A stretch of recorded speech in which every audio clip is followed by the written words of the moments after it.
नमस्कार। Home digital study YouTube channel पर आप सभी का हार्दिक स्वागत, अभिनंदन।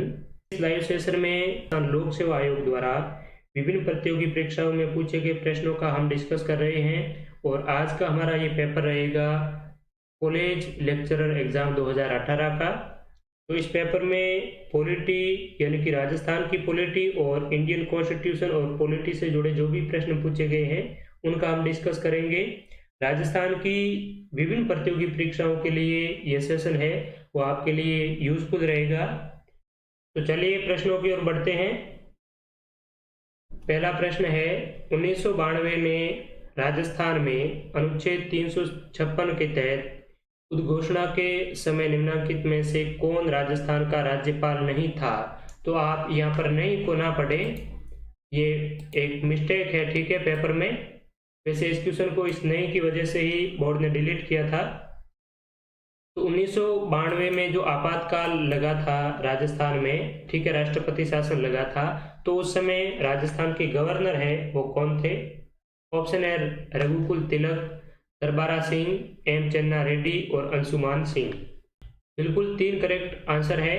एम चन्ना रेड्डी 1992 में आपातकाल के दौरान या राष्ट्रपति शासन के दौरान राजस्थान के राज्यपाल थे और जनता पार्टी की इस समय सरकार थी, बीरू सिंह शेखावत थे, ठीक है। तो यहाँ पर 3 नंबर सही है और राजस्थान में अब तक 4 बार है वो अनुच्छेद 356 के तहत राष्ट्रपति शासन है वो लग चुके हैं। पहली बार जो राष्ट्रपति शासन लगा था संपूर्णानंद उस समय गवर्नर थे 1967 में। उसके बाद में 1977, 1980 और जो अंत में लगा था ये 1992 वाला ही था, ठीक है। बाबरी मस्जिद के ध्वस्त होने की वजह से राजस्थान और इसके और भी पड़ोसी राज्यों में राष्ट्रपति शासन है वो लगाया गया था, ठीक है। नेक्स्ट है, राजस्थान के निम्नलिखित राज्यपालों में से कौन लोकसभा अध्यक्ष भी रहे हैं? बलीराम भगत, कल्याण सिंह, अंशुमान सिंह और प्रतिभा पाटिल। तो राजस्थान के वे राज्यपाल जो कि लोकसभा अध्यक्ष भी रहे हैं। यहाँ पर हमारा जो करेक्ट आंसर होगा वो ऑप्शन नंबर 1 होगा, बलीराम भगत। बलीराम भगत राजस्थान के राज्यपाल के साथ साथ में लोकसभा के अध्यक्ष भी रह चुके हैं। इसके साथ में सरदार हुकुम सिंह ये भी राजस्थान के राज्यपाल और लोकसभा अध्यक्ष रह चुके हैं, तो दोनों को आप ध्यान में रखें। बाकी कल्याण सिंह राजस्थान के राज्यपाल बनने से पहले उत्तर प्रदेश के मुख्यमंत्री रह चुके हैं, ठीक है। और ये जो 1992 में बाबरी मस्जिद वाला जो कांड हुआ था उस समय उत्तर प्रदेश के मुख्यमंत्री कल्याण सिंह ही थे, ठीक है। और प्रतिभा पाटिल राजस्थान की राज्यपाल के साथ साथ में भारत की राष्ट्रपति भी रह चुकी है, ठीक है। भारत की प्रथम महिला राष्ट्रपति और राजस्थान की प्रथम महिला राज्यपाल प्रतिभा देवी सिंह पाटिल। अंशुमान सिंह की बात करें तो ये राजस्थान हाई कोर्ट के चीफ जस्टिस रह चुके हैं, मुख्य न्यायाधीश रह चुके हैं और राजस्थान के राज्यपाल भी, ठीक है। चलिए नेक्स्ट क्वेश्चन की ओर बढ़ते हैं। निम्नलिखित कथनों पर विचार कीजिए। कथन 1 है, मंत्री मुख्यमंत्री के प्रसाद पर्यंत पद धारित करेंगे। राज्यपाल राष्ट्रपति के प्रसाद पर्यंत पद धारित करेंगे। मंत्री परिषद सामूहिक रूप से विधानसभा के प्रति उत्तरदायी होते हैं और मुख्यमंत्री की पदावधि विधानसभा के कार्यकाल की समवर्ती होती है। तो इसका करेक्ट आंसर क्या होगा? बहुत ही अच्छा क्वेश्चन है। अगर 1 नंबर वाले ऑप्शन को गौर से देखें तो इसमें कहा गया है मंत्री मुख्यमंत्री के प्रसाद पर्यंत पद धारित करेंगे, कि जो मंत्री है वो व्यक्तिगत रूप से राज्यपाल के प्रति उत्तरदायी होते हैं, ना कि मुख्यमंत्री के प्रति, ठीक है। तो मंत्री है वो यहाँ पर मुख्यमंत्री के स्थान पर क्या आएगा? राज्यपाल, ठीक है। सामूहिक रूप से मंत्री परिषद जो विधानसभा है उसके प्रति उत्तरदायी होती है और व्यक्तिगत रूप से राज्यपाल के प्रति उत्तरदायी होती है, ये आपको अच्छे से ध्यान में रखना है। बाकी 2 नंबर ऑप्शन है, राज्यपाल राष्ट्रपति के प्रसाद पर्यंत पद धारित करेंगे, ये बिल्कुल ही करेक्ट है, ठीक है। राज्यपाल की जो पदावधि है वो राष्ट्रपति के प्रसाद पर्यंत या फिर त्यागपत्र दे सकता है, और सामान्यतः कार्यकाल है वो 5 वर्ष का होता है। ठीक है, 3 नंबर वाला क्लियर हो गया कि सामूहिक रूप से विधानसभा के प्रति और व्यक्तिगत रूप से राज्यपाल के प्रति। और चौथा है मुख्यमंत्री की पदावधि विधानसभा के कार्यकाल की समवर्ती होती है, ये भी गलत है। ठीक है, मुख्यमंत्री की पदावधि है वो ये जरूरी नहीं है कि विधानसभा के कार्यकाल की समवर्ती होती है। ठीक है, अगर बहुमत नहीं होता है तो विधानसभा तो रहती है, लेकिन मुख्यमंत्री को अपना पद है वो त्यागना पड़ता है। ठीक है, तो यहाँ पर ऑप्शन नंबर 2, बी और सी है करेक्ट आंसर, केवल 2, बी और सी। ठीक है, स्पीकर की अनुपस्थिति में विधानमंडल द्वारा पारित किसी विधेयक को राज्यपाल को भेजे जाने से पूर्व निम्न में से कौन प्रमाणित करता है? तो अगर स्पीकर यानी कि विधानसभा का अध्यक्ष अनुपस्थित होता है और विधानमंडल के द्वारा कोई भी विधेयक है वो पारित किया जाता है, ठीक है, पारित करके राज्यपाल को सिग्नेचर के लिए भेजा जाता है, तो उससे पूर्व उसको ऑथेंटिकेट करना पड़ता है, प्रमाणित करना पड़ता है। तो सर्टिफाई है वो कौन करेगा? अगर स्पीकर है वो अनुपस्थित होगा तो उपाध्यक्ष, विधानसभा सचिवालय का सचिव, संसदीय सचिव या मुख्यमंत्री। तो स्पीकर की अनुपस्थिति में विधान मंडल द्वारा पारित किसी विधेयक को राज्यपाल को भेजे जाने से पूर्व प्रमाणित है वो विधानसभा सचिवालय का सचिव करता है। ऑप्शन नंबर 2 होगा इसमें करेक्ट आंसर, ना कि उपाध्यक्ष। ठीक है, विधानसभा सचिवालय का सचिव करता है स्पीकर की अनुपस्थिति में। नेक्स्ट है, और वर्तमान में राजस्थान की विधानसभा के स्पीकर कौन है? आप कमेंट करके बताइए, सभी को ध्यान होना चाहिए इसके बारे में। राज प्रमुख द्वारा राजस्थान के उच्च न्यायालय का उद्घाटन किया गया 29 अगस्त 1949, 28 जनवरी 1950, 27 मार्च 1951 और 28 जनवरी 1952। 29 अगस्त 1949 को राजस्थान का हाईकोर्ट है वो अस्तित्व में आया था। सीपी जोशी बिल्कुल करेक्ट है, देवाराम जी, कपिल सेन जी, प्रशांत जी शर्मा, हीरालाल जी। सीपी जोशी राजस्थान के वर्तमान में विधानसभा के स्पीकर हैं। ठीक है, तो राज प्रमुख द्वारा राजस्थान हाईकोर्ट का उद्घाटन है वो 29 अगस्त 1949 को किया गया था। ठीक है, और राजस्थान हाईकोर्ट की जो प्रधान पीठ है वो कहां पर है? जोधपुर में। ठीक है, और आपको बताना है कमेंट करके कि राजस्थान हाईकोर्ट की जो मुख्य पीठ है जोधपुर में, ये किस समिति की सिफारिश पर यहाँ पर स्थापित की गई थी। ठीक है, और ब्रांच है इसकी, बेंच है वो कहां पर है? बेंच जयपुर में है।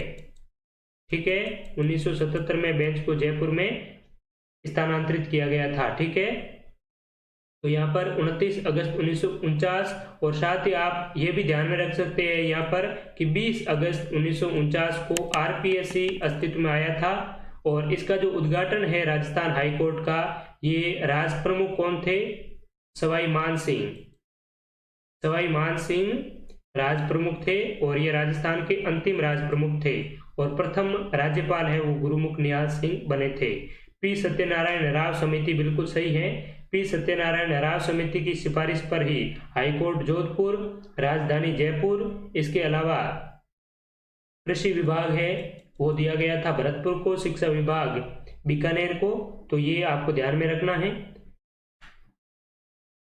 नेक्स्ट चलते हैं, राजस्थान में लोकायुक्त के पद से संबंधित निम्नांकित कथनों पर विचार कीजिए। लोकायुक्त, राज्यपाल लोकायुक्त नियुक्त करेंगे। लोकायुक्त को देय वेतन, भत्ते, पेंशन राजस्थान उच्च न्यायालय के मुख्य न्यायमूर्ति के समकक्ष होंगे। राजस्थान के मुख्यमंत्री के विरुद्ध शिकायतों का अन्वेषण लोकायुक्त द्वारा नहीं किया जाएगा। तो लोकायुक्त के संबंध में कौन से कथन है वो सत्य हैं?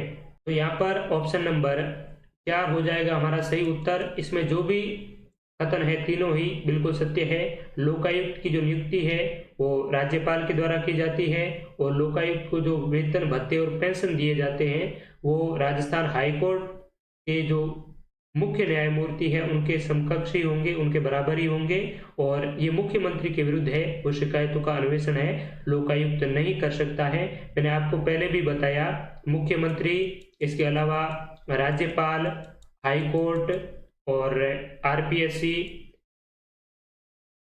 जो इलेक्शन कमीशन है, राजस्थान निर्वाचन आयोग, ये जो महत्वपूर्ण संस्थान है, इसके अलावा सरपंच और पंच, इनके विरुद्ध लोकायुक्त है वो भ्रष्टाचार या किसी भी कदाचार की जांच है वो नहीं कर सकता है, ये इसके अधिकार क्षेत्र में नहीं आता है। ठीक है, तो ये बातें आपको ध्यान में रखनी है। और राजस्थान में लोकायुक्त संस्थान है वो 1973 के जो राजस्थान लोकायुक्त एवं उप लोकायुक्त अधिनियम 1973 है, इसी अधिनियम के तहत राजस्थान में लोकायुक्त का गठन किया गया था, सृजन किया गया था। और ID दुआ राजस्थान के प्रथम लोकायुक्त थे। अगला प्रश्न है, राजस्थान लोक सेवा आयोग के सदस्यों के संबंध में निम्नलिखित में से कौन सा कथन सही नहीं है? आरपीएससी के बारे में पूछा गया है। अब तो सदस्यों की नियुक्ति राज्यपाल द्वारा की जाएगी। सदस्य अपने पद ग्रहण करने की तारीख से 6 वर्ष की अवधि अथवा 65 वर्ष की आयु प्राप्त कर लेने तक इनमें से जो भी पहले हो अपना पद धारण करेगा। सदस्य अपनी पदावधि की समाप्ति पर उस पद पर पुनर्नियुक्ति का पात्र नहीं होगा। और सदस्य अपने पद से राजस्थान के राज्यपाल द्वारा निलंबित किया जा सकता है। यहाँ पर बर्खास्त की बात नहीं की गई है, सस्पेंडेड की बात की गई है। ठीक है, तो ऑप्शन नंबर 2 होगा हमारा सही जवाब। सदस्य अपने पद ग्रहण करने की तारीख से 6 वर्ष की अवधि अथवा 62 वर्ष की जगह पर क्या होना चाहिए? 65 वर्ष की जगह पर 62 वर्ष होना चाहिए। ठीक है, 62 वर्ष की आयु प्राप्त कर लेने तक इनमें से जो भी पहले समाप्त हो तब तक पद धारण करेगा। ठीक है, तो आपको ध्यान में रखना है कि आरपीएससी के जो अध्यक्ष है और सदस्य है उनकी पदावधि कितनी है, तो उनका जो टेन्यूर है वो 6 वर्ष और 62 वर्ष की आयु जो भी पहले हो तब तक होता है। और इसके सदस्यों की संख्या कितनी है, तो सदस्य होते हैं 7, एक होते हैं अध्यक्ष। तो सदस्य सहित अध्यक्ष सहित सदस्यों की संख्या पूछे तो टोटल है 8। ठीक है, भूपेंद्र सिंह यादव वर्तमान में आरपीएससी के चेयरमैन है। ठीक, और ये पुनर्नियुक्ति के पात्र नहीं होंगे। बहुत ही महत्वपूर्ण है, आपको ध्यान में रखना है। पुनर्नियुक्ति यानी कि दोबारा इनको अपॉइंट है वो नहीं किया जा सकता है, और वो केवल और केवल राष्ट्रपति कर सकता है। और राष्ट्रपति कैसे बर्खास्त करेगा कि सुप्रीम कोर्ट के पास में इस प्रकार की अगर राष्ट्रपति को लगेगा कि आरपीएससी के अध्यक्ष या सदस्य कदाचार से ग्रस्त हैं, दोषपूर्ण उन्होंने कार्य किए हैं, तो उसकी जो शिकायत है वो राष्ट्रपति के द्वारा सुप्रीम कोर्ट को की जाएगी। और सुप्रीम कोर्ट उस पर जो भी निर्णय देगा उसके आधार पर राष्ट्रपति आदेश जारी करके आरपीएससी के अध्यक्ष या सदस्य को बर्खास्त करेंगे। ठीक है, लेकिन यहाँ पर बर्खास्त की बात नहीं की गई है, निलंबन की बात की गई है। ठीक है, बर्खास्त तो हमेशा के लिए हटा दिया जाता है, लेकिन निलंबन है वो अस्थायी होता है। ठीक है, तो यहाँ पर 2 नंबर वाला हमारा सही उत्तर है। और राजस्थान लोक सेवा आयोग है 20 अगस्त 1949 को अस्तित्व में आया था। और हाईकोर्ट है वो इससे 9 दिन बाद ही यानी कि 29 अगस्त 1949 को अस्तित्व में आया था। ठीक है, आपको बताना है कमेंट करके कि आरपीएससी यानी कि राजस्थान लोक सेवा आयोग के प्रथम अध्यक्ष कौन थे। ठीक है, ये आपको कमेंट करके बताना है। और जो पब्लिक सर्विस कमीशन है और यूपीएससी है, इसका जो प्रावधान है वो भारतीय संविधान के अनुच्छेद 315 में किया गया है। ठीक है, राजस्थान राज्य निर्वाचन आयोग का गठन हुआ जून 1993, जुलाई 1994, अगस्त 1995, सितंबर 1996। S.K. घोष, रामपाल जी भादु, कालूराम जी गुर्जर, बिल्कुल सही बता रहे हैं आप। S.K. घोष आरपीएससी के प्रथम चेयरमैन थे। ठीक है, और राजस्थान राज्य इलेक्शन कमीशन इसका है वो गठन कब हुआ था, तो जुलाई 1994 को राजस्थान राज्य निर्वाचन आयोग का गठन हुआ था। हम कई बार इसके बारे में है वो डिस्कस कर चुके हैं।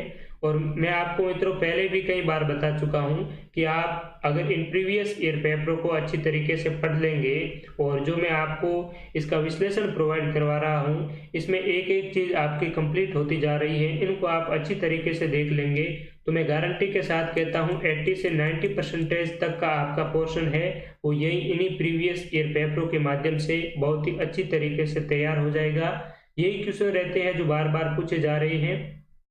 आप किसी भी टॉपिक को वैसे लेकर बैठेंगे तो आपको पता नहीं चलेगा कि कौन सा टॉपिक महत्वपूर्ण है, क्या पूछा जा रहा है, क्या नहीं पूछा जा रहा है, हमें क्या याद करना चाहिए, क्या नहीं करना चाहिए। लेकिन आप प्रीवियस ईयर पेपर देखेंगे और उनके प्रत्येक ऑप्शन पर विचार करेंगे, उनका एनालिसिस करेंगे, तभी आप है वो सिलेक्शन के नजदीक होंगे, एवरेज स्टूडेंट से आप ऊपर होंगे। ठीक है, तो जुलाई 1994 को राजस्थान राज्य निर्वाचन आयोग का गठन हुआ था और इसका जो प्रावधान है वो भारतीय संविधान के अनुच्छेद 243 के में किया गया है।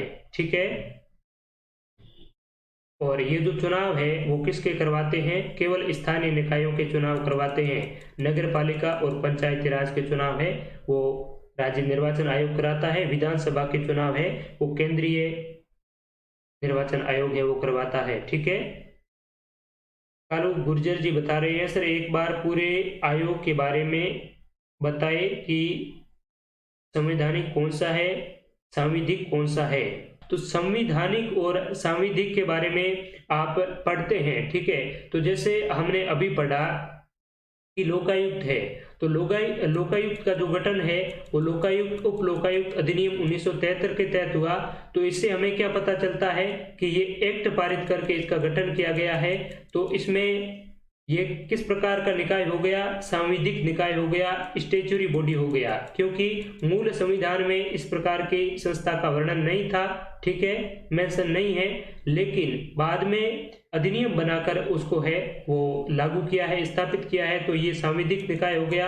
अब हमने निर्वाचन आयोग के बारे में पढ़ा तो मैंने आपको बताया कि इसका प्रावधान भारतीय संविधान के अनुच्छेद 243 के में है। तो इसका मतलब क्या हुआ कि ये एक कॉन्स्टिट्यूशनल बॉडी है, संवैधानिक निकाय है। ठीक है, तो जिसका वर्णन संविधान में है वो संवैधानिक हो गया, और जिसका वर्णन संविधान में नहीं है और किसी एक्ट के माध्यम से उसको स्थापित किया गया है तो वो स्टैच्यूटरी या सांविधिक हो गया। ठीक है, नेक्स्ट है राजस्थान राज्य के मानवाधिकार आयोग। अब ये देखिए आप, मानवाधिकार आयोग है तो मानवाधिकार आयोग जो मानवाधिकार अधिनियम है 1993, तो उस अधिनियम के तहत मानवाधिकार आयोग अस्तित्व में आया था। तो ये भी किस प्रकार का निकाय है? सांविधिक निकाय है। लोक सेवा आयोग के बारे में मैंने अभी आपको बताया, तो आपको बताया कि लोक सेवा आयोग और यूपीएससी का प्रावधान अनुच्छेद 315 में है। तो लोक सेवा आयोग है वो संवैधानिक निकाय हो गया, कॉन्स्टिट्यूशनल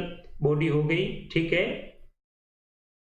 तो अब प्रश्न की ओर बढ़ते हैं। राजस्थान राज्य के मानवाधिकार आयोग के अध्यक्ष की नियुक्ति राज्यपाल द्वारा एक समिति की सिफारिश पर की जाएगी जो मिलकर बनेगी। यह प्रश्न भी 2-3 बार रिपीट हो चुका है, हमने पीछे डिस्कस किया इसके बारे में। राज्य मानवाधिकार आयोग की जो नियुक्ति है वो कौन करता है? राज्यपाल। लेकिन राज्यपाल अपने विवेक से नहीं करता है, एक कमेटी बनी हुई होती है मुख्यमंत्री की अध्यक्षता में, और उस कमेटी की सिफारिश पर राज्यपाल के द्वारा मानवाधिकार आयोग की नियुक्ति की जाती है। ठीक है, अध्यक्ष और सदस्यों की। तो यहाँ पर देखिए ऑप्शन 1 में दे रखा है मुख्य न्यायमूर्ति, मुख्यमंत्री, विधानसभा के अध्यक्ष और गृह मंत्री। 2 है मुख्यमंत्री, विधानसभा के अध्यक्ष, गृह मंत्री और विपक्ष के नेता। 3 है राज्यपाल, मुख्यमंत्री, गृह मंत्री और वित्त मंत्री। 4 है मुख्यमंत्री, विधानसभा के अध्यक्ष, गृह मंत्री और वित्त मंत्री।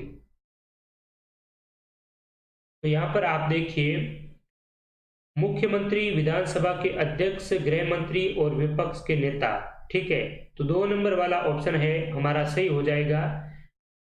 मानवाधिकार आयोग की जो नियुक्ति है वो राज्यपाल करता है, और जो सदस्य होते हैं 3 सदस्य और एक मुख्यमंत्री की अध्यक्षता में कमेटी होती है। अध्यक्षता कमेटी की मुख्यमंत्री करता है। इसके अलावा विधानसभा के एक अध्यक्ष को लिया जाता है, और एक विधानसभा में जो विपक्ष के नेता है, लीडर ऑफ ओपोजिशन है, उसको लिया जाता है, और एक लिया जाता है गृह मंत्री को। ठीक है, तो वर्तमान में अगर देखा जाए तो गृह मंत्रालय किसके पास है? मुख्यमंत्री के ही पास में है। ठीक है, तो वर्तमान में राजस्थान में अगर देखा जाए तो मानवाधिकार आयोग के अध्यक्ष की नियुक्ति करना है, तो उसमें एक तो विपक्ष के नेता हो जाएंगे, एक विधानसभा के अध्यक्ष और एक मुख्यमंत्री है। इसमें यह जरूरी नहीं है कि एकाध कोई अगर पद रिक्त भी रहता है तो भी काम चल जाता है। ठीक है, तो ऑप्शन नंबर 2 हो जाएगा करेक्ट आंसर। और मानवाधिकार आयोग के बारे में हम कई बार डिस्कस कर चुके हैं। मानवाधिकार अधिनियम 1993 के तहत मानवाधिकार आयोग है वो गठित हुआ था, और 18 जनवरी 1999 में राजस्थान में मानवाधिकार आयोग है वो स्थापित हुआ, और मार्च 2000 में इसने काम करना है वो शुरू किया। कांता भटनागर मानवाधिकार आयोग की प्रथम अध्यक्ष, और 2019 के मानवाधिकार अधिनियम में यह संशोधन किया गया है कि इसके अध्यक्ष है वो मुख्य न्यायाधीश और कोई अन्य न्यायाधीश भी हो सकते हैं। इनके सदस्यों की संख्या है 2+1 अध्यक्ष। ठीक है, और इसका जो कार्यकाल है वो आप सभी जानते हैं 3 वर्ष और 70 वर्ष की आयु, जो भी पहले हो तब तक होगा। ठीक है, नेक्स्ट चलते हैं। सर मैं अदर स्टेट से बिलोंग करता हूँ, राजस्थान जेईई के लिए जीके तैयारी कैसे करूँ, please help me. Rajasthan GK के लिए अगर आप जेईई की तैयारी कर रहे हैं तो जीके के मैंने हमारे इसी चैनल पर 3 मैराथन वीडियो अपलोड कर रखे हैं, तो वो जेईई के लिए सफिशिएंट है। 40 क्वेश्चन आते हैं और 35 से प्लस क्वेश्चन है वो आपके उन्हीं वीडियो से कवर हो जाएंगे। ठीक है, तो वो वीडियो आप अच्छी तरीके से इत्मीनान से देखिए। राजस्थान का जीके आपका बहुत ही अच्छी तरीके से कवर हो जाएगा बहुत ही कम समय में। ठीक है, नेक्स्ट है जिला महिला सहायता समिति की अध्यक्षता करता है जिला कलेक्टर, जिला प्रमुख, जिला एवं सत्र न्यायाधीश, जिला पुलिस अधीक्षक। तो जिला महिला सहायता समिति या फिर एक और आता है जिला आयोजना समिति, तो इन दोनों की अध्यक्षता है वो जिला प्रमुख करता है। जिला परिषद, ठीक है, त्रिस्तरीय शासन व्यवस्था है। ग्रामीण जो शासन व्यवस्था है त्रिस्तरीय, उसमें प्रथम स्तर पर ग्राम सभा, द्वितीय स्तर पर ग्राम पंचायत और तृतीय स्तर पर जिला परिषद आती है, जिनके प्रमुख जिला प्रमुख होते हैं, और वही जिला महिला सहायता समिति की अध्यक्षता करते हैं। ठीक है, जिला प्रमुख है वो त्याग पत्र किसको देता है? अगर त्याग पत्र देना चाहे तो जिला प्रमुख अपना त्याग पत्र किसको देगा? ऑप्शन है कलेक्टर, संभागीय आयुक्त, ये 2 है, इन दोनों में से आप बता दो किसको त्याग पत्र है वो जिला प्रमुख देगा। नेक्स्ट है राजस्थान लोक सेवा आयोग अपना वार्षिक प्रतिवेदन प्रस्तुत करता है राजस्थान के मुख्यमंत्री को, राजस्थान के राज्यपाल को, राजस्थान उच्च न्यायालय के मुख्य न्यायमूर्ति को, या भारत के राष्ट्रपति को। संभागीय आयुक्त को जिला प्रमुख है वो अपना त्याग पत्र देता है, और सरपंच, उप सरपंच, वार्ड पंच ये देते हैं किसको? बीडीओ को, विकास अधिकारी को। ठीक है, और प्रधान है वो जिला प्रमुख को देता है। नेक्स्ट क्वेश्चन है राजस्थान लोक सेवा आयोग अपना वार्षिक प्रतिवेदन है वो राजस्थान के राज्यपाल के समक्ष प्रस्तुत करता है। ऑप्शन नंबर 2 हो जाएगा सही जवाब। सौरभ जी सवाई माधोपुर, हरिशंकर जी परिहार, रामपाल जी भादू, कंचन जी यादव, सोनी जी आप सभी बिल्कुल सही बता रहे हैं। नेक्स्ट है निम्नलिखित में से कौन सा कार्य राजस्थान में जिला कलेक्टर से संबंधित नहीं है? जिला कलेक्टर का क्या कार्य रहता है? देखिए आप, स्थानीय स्वशासन के निकायों के चुनाव की अधिसूचना जारी करना, जिले में कानून व्यवस्था को बनाए रखना, जिले की विकास परियोजनाओं की निगरानी करना, और जिला प्रशासन एवं राज्य सरकार में समन्वय करना। तो जो जिला कलेक्टर है वो आईएएस अधिकारी होता है। ठीक है, ये आपको ध्यान होगा सभी को लगभग। और जिला कलेक्टर का यह कार्य नहीं है कि वे स्थानीय स्वशासन के निकायों के चुनाव की अधिसूचना जारी करे, ये कार्य है इलेक्शन कमीशन का। ठीक है, स्टेट इलेक्शन कमीशन है वो चुनाव करवाता है, अधिसूचना जारी करता है स्थानीय स्वशासन की। बाकी जो जिले की कानून व्यवस्था है तो पूरे जिले का कानून व्यवस्था जिला कलेक्टर के जिम्मे पर होता है। जो भी जिले की विकास परियोजना है उनकी मॉनिटरिंग भी जिला कलेक्टर ही करता है, और जिला प्रशासन एवं राज्य सरकार में जो समन्वय का कार्य करता है, एक कड़ी का कार्य करता है, वो जिला कलेक्टर ही करता है। ठीक है। नेक्स्ट, निम्न में से कौन सा राजस्थान का मुख्य कार्यकारी अधिकारी होता है? सीईओ, राजस्थान का चीफ एग्जीक्यूटिव ऑफिसर, ये कौन होता है? मुख्य सचिव, प्रमुख शासन सचिव, मुख्यमंत्री या फिर मंत्रिमंडलीय सचिव। अब ये चीफ एग्जीक्यूटिव ऑफिसर की बात आई तो एक और मुझे चीज याद आई कि जो मानवाधिकार होता है, मानवाधिकार आयोग, तो राजस्थान मानवाधिकार आयोग के चीफ एग्जीक्यूटिव ऑफिसर है वो कौन होगा? आप बताइए कमेंट करके। ऑप्शन है अध्यक्ष, सचिव, या फिर जो इन्वेस्टिगेटर ऑफिसर है वो होगा जो अन्वेषण समिति का प्रमुख होता है कार्य करने के लिए। तो इसमें कौन होगा? अध्यक्ष होगा या सचिव होगा? आप दोनों में से बता दीजिए कि मानवाधिकार आयोग का चीफ एग्जीक्यूटिव ऑफिसर है वो कौन होता है। और इसमें हमारा जो करेक्ट आंसर है वो 1 नंबर होगा मुख्य सचिव, चीफ सेक्रेटरी। ठीक है। चीफ सेक्रेटरी राजस्थान का मुख्य कार्यकारी अधिकारी होता है किसी भी राज्य का। ठीक है। साथ ही मुख्यमंत्री का प्रधान सलाहकार भी चीफ सेक्रेटरी ही होता है, और सिविल सर्विस है स्टेट की तो उसका प्रमुख और सर्वे सर्वा भी मुख्य सचिव ही होता है। और वर्तमान में राजस्थान के मुख्य सचिव है वो कौन है? आप कमेंट करके बताइए जल्दी ही। नेक्स्ट क्वेश्चन है 25 वर्षों के अंतराल के बाद किस वर्ष में संभागीय आयुक्तों के पद पुनः सृजित किए गए? 1977, 1985, 1987 या 1997? राजस्थान में संभागीय जो व्यवस्थाएं हैं उनको 1962 में बंद कर दिया गया था ML सुखाड़िया ने। ठीक है। मोहनलाल सुखाड़िया ने 1962 में संभागीय व्यवस्था को बंद कर दी। उसके बाद में हरिदेव जोशी जी आए, और जोशी जी ने 1987 में एक नया संभाग बना दिया, अजमेर संभाग। ये राजस्थान का 6ठा संभाग था। ठीक है। और इसी संभाग को बनाते हुए ये जो संभागीय व्यवस्था है उनको पुनः शुरू कर दिया था। ठीक है।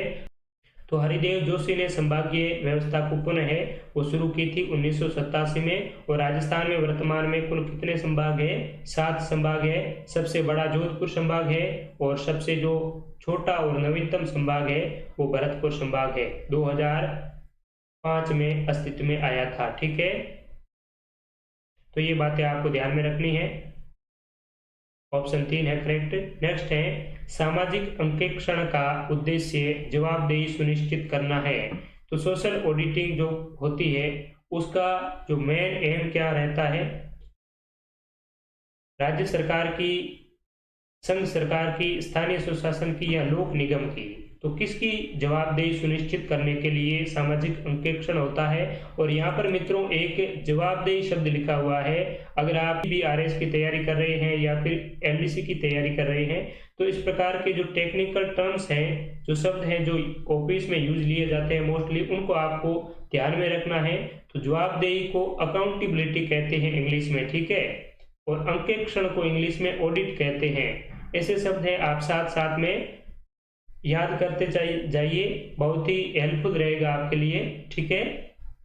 तो सामाजिक अंकेक्षण का उद्देश्य स्थानीय स्वशासन की अकाउंटेबिलिटी या जवाबदेही सुनिश्चित करना होता है। ठीक है। और नेक्स्ट क्वेश्चन है किस समिति की सिफारिश पर राजस्थान विधानसभा राज्यपाल के अभिभाषण में निर्दिष्ट विषयों की चर्चा के लिए सामान्यतः समय नियत करती है?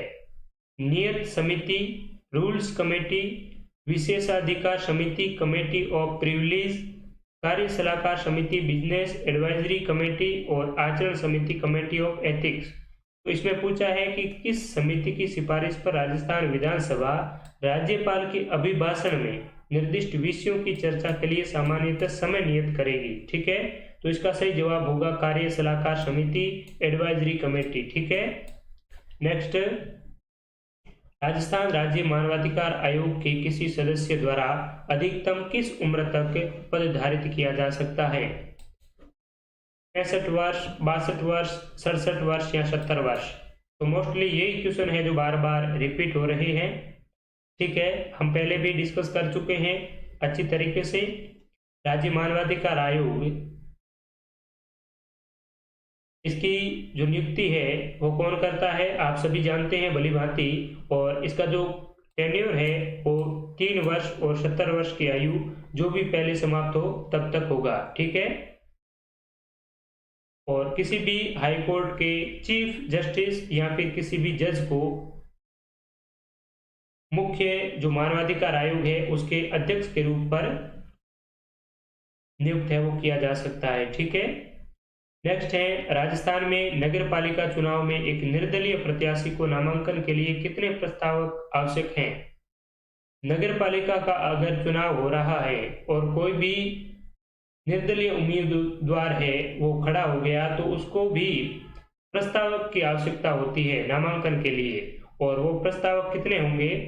2, 3, 4 या 5। तो प्रस्तावक की संख्या की जरूरत पड़ती है 4 प्रस्तावकों की। ठीक है, तो इसमें ऑप्शन नंबर 3 सही होगा। ठीक है, और 18 जनवरी 1999 मोहनलाल जी लिख रहे हैं, बिल्कुल 18 जनवरी 1999 को राजस्थान राज्य मानवाधिकार आयोग है वो अस्तित्व में आया था।